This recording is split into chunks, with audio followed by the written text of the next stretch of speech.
Pozdravljeni, dragi romarji.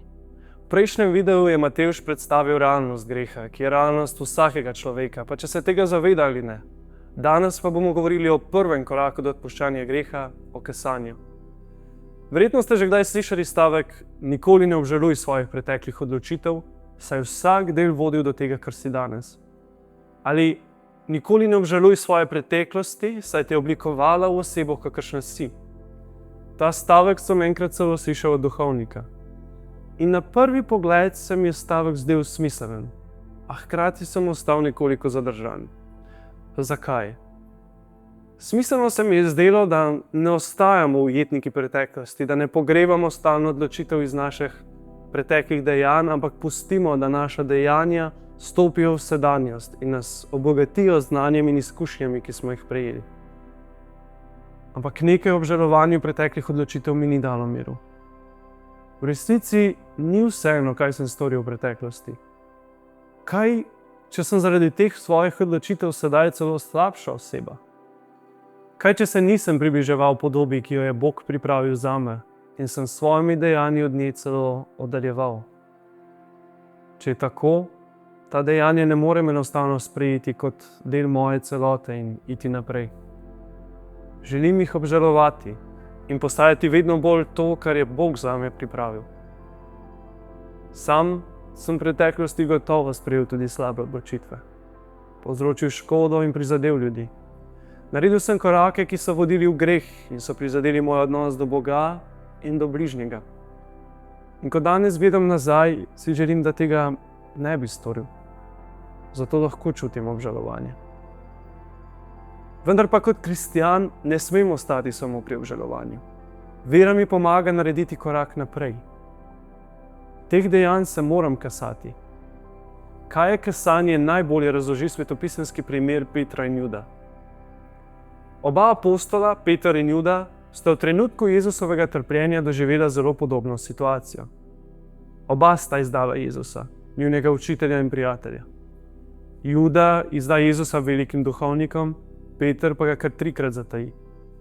Tako Juda kot Peter kasneje svoje dejanje obžalujeta in se zjočeta. V Evangeliju po Mateju v 16. poglavju tako beremo: Peter se je spomnil besede, ki mu jo je rekel Jezus.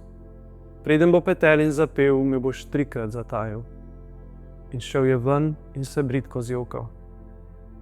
Nekaj vrstic naprej beremo: ko je njegov izdajalec Juda videl, da so ga obsodili, se je skesal.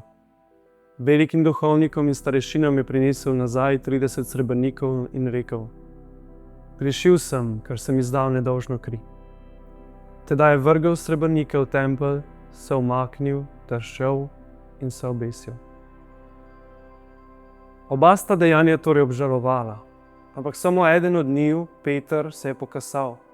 Oba sta si želela, da tega ne bi storila, ampak samo eden od njiju, Peter, je sklenil, da se spremeni.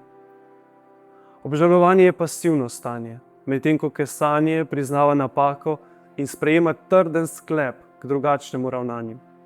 Je korak naprej, je odločitev, ki zahteva našo voljo. Kesanje ali v latinščini contricio je, kakor pravi katekizem 1451, dušna žalost in stud nad storjenim grehom, sklepom prihodnje več ne grešiti. Katekizem za mlade še dodaja, da iz spoznanja osebne krivde zraste hrepenenje, da bi se poboljšali. To spoznanje dosežemo, ko vidimo protislovje med Božjo ljubeznijo na eni strani in svojimi grehi na drugi strani. Tedaj smo polni bolečine nad svojimi grehi. Sklenemo, da bomo svoje življenje spremenili in vse svoje upanje stavimo na Božjo pomoč.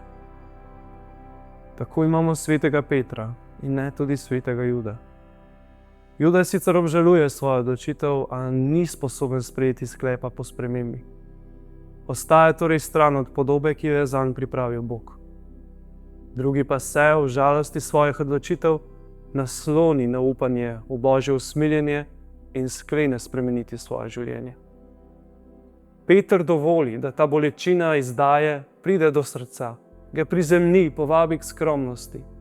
Dovoli, da ga ta rana potisne bliže Božjemu usmiljenju. In ko to dovoli, je na vrsti Bog.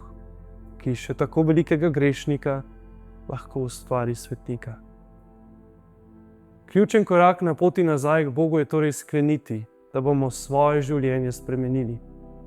Bog ne bo nikoli vsiljeval svojega odpuščanja, ampak nam pušča svobodo. Iz naše strani mora priti trdna volja, da si želimo odpuščanja in si želimo stopiti na drugačno pot. Pot, ki pelje bližje k Bogu. Sveti Bernard, opat in cerkveni učitelj, tudi ustanovitelj cistercijanov, je izjavil, da je znamenje iskrenega kesanja, da se oddaljimo od grešne priložnosti. Katekizem navaja dve vrsti kesanje, popolno in nepopolno. Popolno je kesanje iz ljubezni do Boga. Odpušča male grehe in tudi smrtne, če vsebuje trdni sklep čim prej stopiti k spovedi. Nepopolno je kesanje iz strahu, ki je tudi dar Svetega Duha. Prebudi se iz strahu pred kaznijo, pogubljenju, ob razmišljanju o grdobi greha. Spodbudi človekov notranji razvoj. Samo ne dosega odpuščanja velikih grehov, pač pa grešnika pripravi za odpuščanje v zakramentu sprave. Če v kontekstu vsega povedanega razumem pregovor, pa je okej. Prinesti vse, dobro in slabo, pred njegov križ. Sprejeti trden sklep in prositi, da njegova milost, tudi moja grešnost, tisto, kar je najslabše, spremeni in posveti. V tem kontekstu res ne potrebujemo žalovanja, saj lahko v moji izročitvi in trdnem sklepu Bog čisto vse porabi za mojo rast in zveličanje. Tako smo prišli do prvega koraka na poti odpuščanja. Za izpoved greha torej ne potrebujem samo ali nujno žalost in obžalovanje, saj sta to čustvi. Potrebujem pa kesanje, ki pa je dejanje volje. Gotovo pa me lahko tudi bolečina in žalost nad svojimi grehi motivirata, da ne grešim več. Za doseganje studa nad grehom se spodbuja molitev križevega pota, ki nas premišljevanje o Jezusovem trpljenju za naše odrašenje vodi do spoznanja groze in odpora do vsakršnega greha.